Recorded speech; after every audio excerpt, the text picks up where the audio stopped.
Hello and welcome to Every Woman. On the programme this week, giving words to their struggle, Iran's children of the revolution. New hope for women in Jordan as the government says it will end discrimination. And our Diva Diary is back. Breast cancer patient Rebecca shares the nightmare of chemotherapy. What do Condoleezza Rice, Sonia Gandhi and Zippy Livni have in common? Well, they aren't just high-profile female politicians. They are, in fact, among the world's most powerful women. Forbes magazine has just published its annual list of the top 100 women in business and politics. German Chancellor Angela Merkel is #1 for the second year running. But what's really interesting is how well Asian women are doing and the increasing profile of women from the Middle East. Forbes magazine senior editor Elizabeth MacDonald is with us to look at the women who make things happen. Elizabeth, good to see you. So how do you get onto this list then? Delighted to be here. To be considered for our list, women have to be near or at the top of the companies they run, the governments they help run, or any nonprofit that they're working at. And what we did was we have a team of about a dozen staffers who work on it on the list for about 5 or 6 months. And we set up a computer algorithm and loaded data into it that the data that we think reflects a woman's influence around the world. So that would be her career accomplishments, her title, her resume, the amount of money she holds sway over, and things such as the press citations or media mentions from around the globe.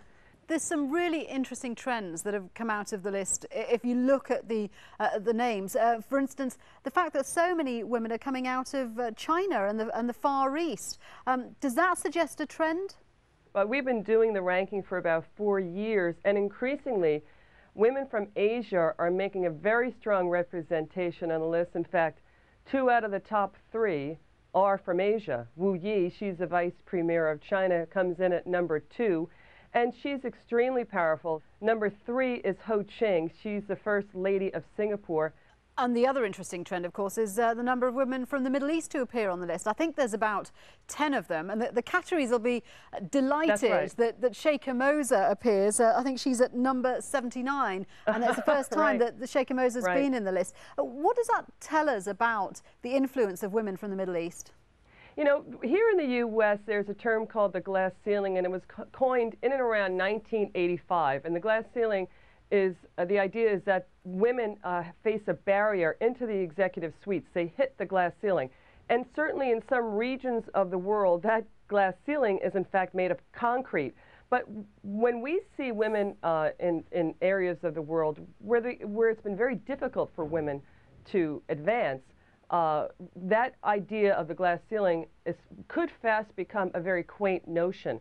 Sheikha Moza has been very active giving speeches, certainly here in the U.S., and she's been a progressive voice for the advancement of women.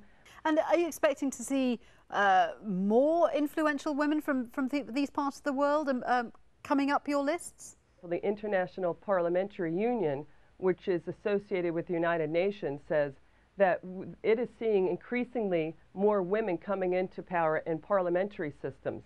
Now, the question here in the U.S. is, when will we see a female U.S. president? Of course, we have Hillary Clinton, who comes in at 25, running for the Democratic presidential nomination, and potentially she could become the first female president. But I have to say, you know, if Hillary Clinton was born in India or Pakistan or Israel or even Great Britain for that matter, she would have a better go of it because those countries are run on parliamentary systems. Just briefly, I can imagine powerful women scanning these lists to see where they come in the top 100. Condoleezza Rice isn't going to be very happy, is she? Because she's dropped to #4. That's right. As her boss's poll ratings have plummeted. You know, one pundit said his poll ratings are hovering around freezing right now. But, you know, Condoleezza Rice continues to make forays into regions of the world where you have the most severe political and religious pathologies. And, you know, the question is, what will Condoleezza do when she gets out of office? She says she has jokingly said that she wants to pursue a musical career. Well, we look forward to seeing that musical career. She's an accomplished piano player. Well, Elizabeth, I know it was probably quite a hard list to put together, but it sounds like it was bags of fun as well. Thank you very much indeed for talking to us about it. Oh, delighted to be with you. Now, it's 6 months since police in Tehran violently broke up a peaceful gathering of activists who were marking International Women's Day. In Iran's climate of repression, women are carefully controlled in what they can do, say or wear. But they continue to find ways to reflect their struggle. And one of these ways is through the written word. Female writers are starting to emerge, pushing the boundaries and daring to bring up new ideas. It's a tricky balancing act. Not only does the government censor their work, they also have to be careful what they say to friends and family to avoid condemnation. But as Everywoman reports, Iran's women writers are determined to make their voices heard. Iran's book market is one of the most vibrant in the Middle East. And one of the driving forces behind it has been the growing number of women writers that have emerged in recent years. 13 times more women are published now than 10 years ago. One of them is 34-year-old Mahsa Mohebali. نه زن بودنم مشکلی برام ایجاد کرد، حتی بهتر بود نشده با نویسنده خانم بهتر برخورد. این جوان بودنم که به نفعم بودش همیشه، چون درسته که یه جاهایی خب مثلا ناشر به تو اعتماد نمیکنه چون سنت پایینه، ولی مردم این مملکت خیلی دلشون میخواد که مثلا فوری احساس کنم با یه نابغه طرف. 6 سالم بوده انقلاب شد، 9 سالم بوده جنگ شده و مشقمون رو تو تاریکی زیر نور شمع بنویس و بمباران و فرار کن و اینا. آره واقعا اگه بخوایم به نفع هنر حرف بزنیم، من فکر میکنم که تو دهه به دنیا اومدم که خیلی خوراک دارم برای نوشتن، خیلی خوراک دارم. 200 miles separate Tehran and Iraq, a city very different from the capital, smaller and more traditional. Mahboube Megaderi is a teacher here at a secondary school. She is also a writer, and last year won a top literary prize in Iran. شاگردام هر وقت فهمیدم من نویسندم روابطشون خیلی صمیمیتر شده، ولی خب جاهای دیگه هم بوده که نه، برخوردهای دیگه هم شده. بعضی وقتا میبینم که سخته برای بعضیا بپذیرن که این زن نویسنده است، مینویسه. میدونید حالا نمیدونم، شاید یه شخصیت یه نویسنده تو ذهنشون خیلی بالاه و فکر میکنن یه نویسنده مثلا باید یه 3 متر قد داشته باشه، 100 کیلو وزن داشته باشه. طبیعیه که من خیلی جاها نمیتونم برم، تجربه خیلی از کارا رو نمیتونم داشته باشم. اینه که بیشتر از زن‌ها مینویسم. حالا زن مثلا درگیر فقر، زن درگیر مسائل تبعیض حالا جنسیتی یا تبعیض طبقاتی، زن و جنگ، بیشتر اینا رو در نظر گرفتم. از کار خودم هم که معلمیه، از اونم از تجربه کاری خودم خیلی استفاده کردم. ولی خودم کلا زیاد دوست ندارم که در محیط کار به عنوان نویسنده شناخته بشم، یا اصلا هر جا که میرم تو اجتماع با عنوان نویسنده خودم رو معرفی بکنم. Unlike Mahsa and Mahboube, Banafsheh Hijazi is married. She published her first book after having had 2 children. فکر میکنم شوهرم شوکه شد، چون هر صورت بنفشه رو دیده بود، بنفشه که سفر زیاد میره، بنفشه که خیاطی میکنه، ولی دیگه این یکیشو ندیده بود. پیش قدم برای ایجاد یک رابطه عاشقانه شعرهای من در 15 سالگی بودن، ولی بعد در طول زندگی فکر کنیم 15-16 سال گذشتن ایشون یادشون رفته بود که من هم برای خودم یک زندگی ذهنی خصوصی دارم، به این خاطر. و بعد وقت اون چیزا رو برای اون میگفتم و به اون میدادم، ولی بعد از اون حالا همه کس اینو میخوند. واقعا آکروباته، واقعا راه رفتن رو لبه تیغه، واقعا با یه دست چند هندونه برداشتن یا اینکه پرت کردن چند تا گوی به سمت بالاست. من گاهی اوقات فکر میکنم که بعضی کارا رو به مهارت یه بازیگر سیرک انجام دادم. In Iran, all books have to be approved by the government and are often censored. But Iranian writers and artists have become well versed in finding their way around censorship. وقتی که حرف راست سر تو رو بر بالا یه بلندی میبره